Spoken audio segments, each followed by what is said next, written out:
Thank you so much, Rosalind and Gertrude. I too am basing part of my talk on a book that I wrote, my last book, which is 50 After 50, Reframing the Next Chapter of Your Life. And what it is about, it is a very self-revelatory account, the first third of it, of how the universe conspired to force me to change everything about my life at age 50. At age 50, I got divorced. I got sober from alcoholism. I was living alone for the first time in my life, and I became an empty nester. So, as anyone who knows anything about alcoholism, once you get sober, you are asked to change everything about your life, the people, places, and things that triggered you to turn to alcohol in the first place. So I was turning 50 years old and I just wanted to crawl into a hole and hide. But people asked me what I was doing for my 50th birthday, and I decided to take the opportunity to try 50 new things in my 50th year to explore the contours of how I wanted to live the next chapter of my life. Those things spanned many different categories like travel and adventure, social activities, learning and teaching, spiritual endeavors, physical challenges, well-being, thrill-seeking, and lifestyle changes. And each of them taught me something critical about how I wanted to live my next chapter. Not everything I did is something I would like to do again, but each of them challenged me and helped me to stretch my comfort zone and figure out what my values truly were. Because I felt like for the first 50 years of my life, that I was living in the way that I felt I was expected to, that I was putting all my eggs in the motherhood basket, for instance, that I felt like I lacked for many things in my childhood, growing up in a broken home, growing up in a home where my father was an alcoholic, where I lived mostly with my father, who got custody in the 1960s in the US, I believe because he was white and he was trying to have my mother deported to her home country, which is the Philippines. In fact, many people, including my children, are surprised to learn that when my parents got married in 1962, it was illegal in the state of Maryland. In fact, it was illegal in 16 states for interracial marriage. My mother is Asian, my father is Caucasian. And they cannot believe that was the case. And that was only a generation ago. Likewise, I believe my son, who is gay, if he chooses to have kids and tells his kids that same-sex marriage was illegal in the US until 2013, they won't believe it either. Things are changing so rapidly, and I believe for the better in that regard. So the first thing that I did was I put most of my things into storage and I traveled to the other side of the world. I traveled to Nepal. I lived high in the Himalayas in a small village that had no running water and no electricity. And I volunteered in a school there and I helped to build a small library. And what that became for me was an exercise in cultivating gratitude for all the things I took for granted. Just by virtue of living in the United States, I will likely always have access to clean water, for instance, and to medical care. When I got back to the US after that time, I found I was in a casual restaurant in the ladies' room. And I was marveling at how good it smelled and how clean everything was and how there were paper towels and warm water. And I was saying these things out loud. The bathroom quickly emptied as people thought there was a crazy woman in the bathroom talking about how good it smelled. So I no longer take certain things for granted. I don't take for granted that I can see, I can walk, I can hear, small things that if you lose any one of those things, you certainly will not take them for granted anymore. And yet I was living my life to a large extent on autopilot, taking for granted the many, many blessings I had. So that set the stage for my year of magical doing in my 50th year. Another category was social activities. I was married to the same man for 25 years, and here I was on the dating scene. The chapter in my book is called Dating for Dowagers. It is very strange to date after 25 years with the same person. And I did not like my experiences with online dating, but I did have good experiences with speed dating. It's something where the woman sits at a table and the men have 5 minutes to wow them with their conversation. I feel like face to face, I had a better gauge of who I wanted to spend my time with. But it was a hilarious venture and turned out not to be how I met my significant other, but it was fun nonetheless. Learning and teaching, there's so much with the internet being so pervasive that we can all learn. And I believe we all have something worthy of teaching other people. But for instance, did you know that you can take Ivy League classes for free online? Most people don't know that, but it's true. There's a very good class about happiness, for instance, taught by a professor at Yale University. That's excellent.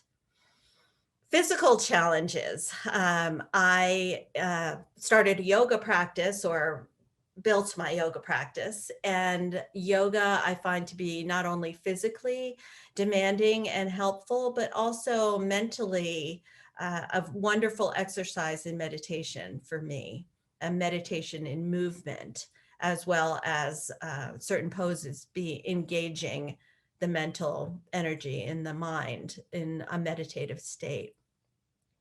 Spiritual endeavors, I joined a different kind of faith community, and I also went on many women's retreats. There's something for me about being in a sisterhood of women, even for a weekend, that elevates my thinking, it elevates my confidence, and I learn so much from other women. There are women's conferences and retreats in abundance, online and in person.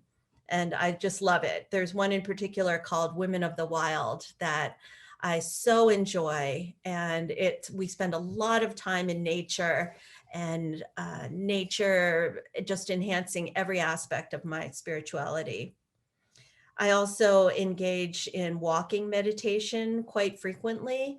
I find that when I walk, I discover so much more that I don't notice when I'm speeding by in my car. I've found, for instance, in my neighborhood, 2 labyrinths in church gardens that I passed hundreds of times and never noticed.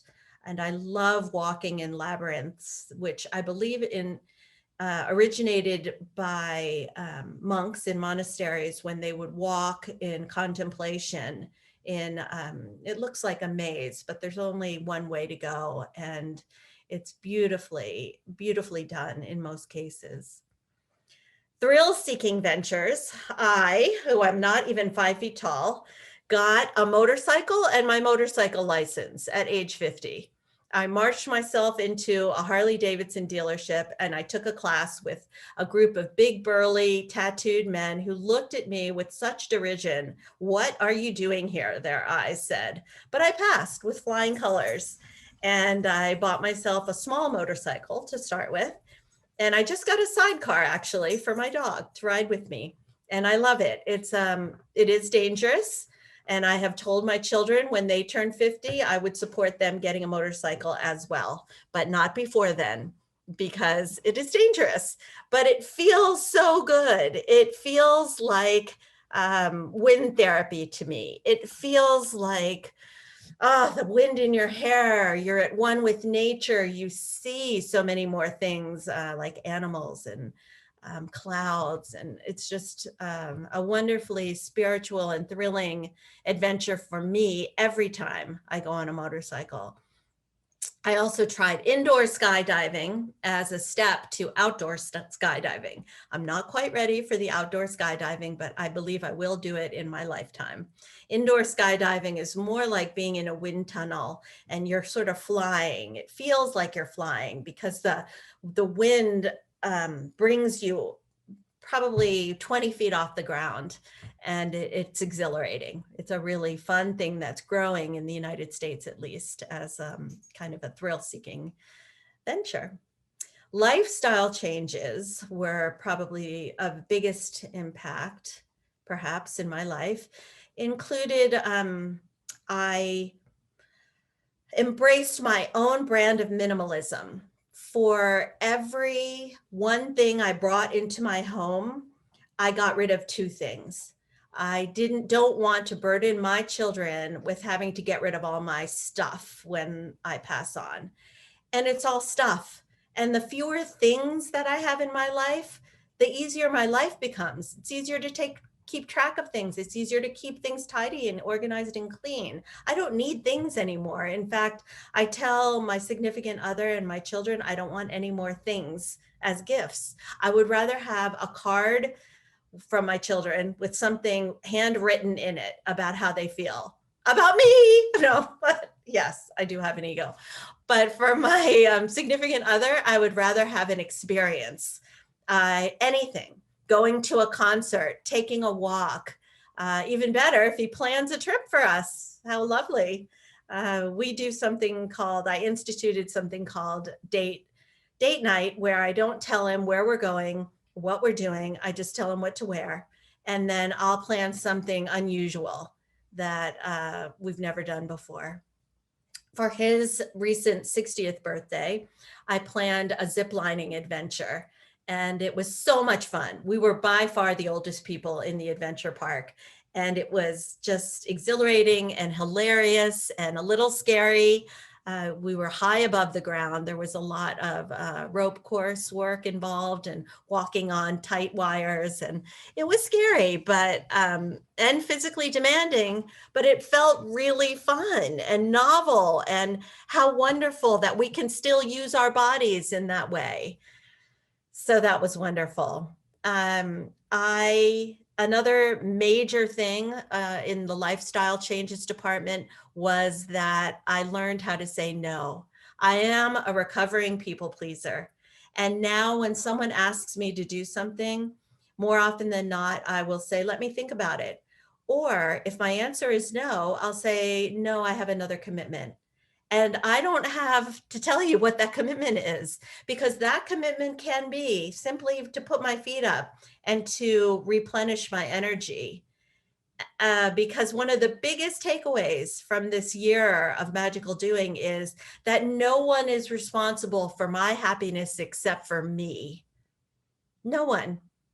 And my happiness and well-being includes only doing things that bring me closer to the person I want to be, that help me to be the best version of myself that I can be, that don't deplete my energy unnecessarily. I do not owe other people an explanation for that. I owe myself the right to be the best version that I can be. And like Joan, my mission on this earth is to turn my pain into a force for good. And it is to make this world better because I was here. We can all bloom where we are planted. We can all make one person's life better. We can all deliver a smile or check in on that one person who is alone or lonely. We can talk, share words of encouragement to one other person. We all have the power to make this world a better place. And it doesn't have to be on a grand scale, because for instance, to that one person, doing an act of kindness, it can seem very little to you. But to that other person, you may be the biggest thing that has happened to that person in that day, that month, even that year. You don't know, because we cannot know what is going on in another person's life. We are all an amalgam of a multitude of experiences that we will never know happened in another person's life. That realization of not taking things personally because I cannot know another person's reality has saved me so much grief. If someone cuts me off in traffic, it no longer even bothers me. Maybe that person got a bad diagnosis or some other kind of bad news. It doesn't matter. And my life has become so much better because of that one realization. I know I am at the end of my 15 minutes, but I want to leave you with one last thing. Many of us guard our money with more vigilance than we guard our time. Yet time is the one thing none of us can get back. It is of uncertain duration. You cannot buy it. And if you waste it, that's on you, because it is worth more than anything else in your life. So guard your time. Spend your time with people who help you to be your best version. Only choose the things that are in alignment with your values. Your time is important, and you owe it to yourself to make the most of your life that you can. So reclaim your power and let your choices reflect your hope, not your fear. Thank you, sisters, for having me in this enormously wonderful group of women. Namaste.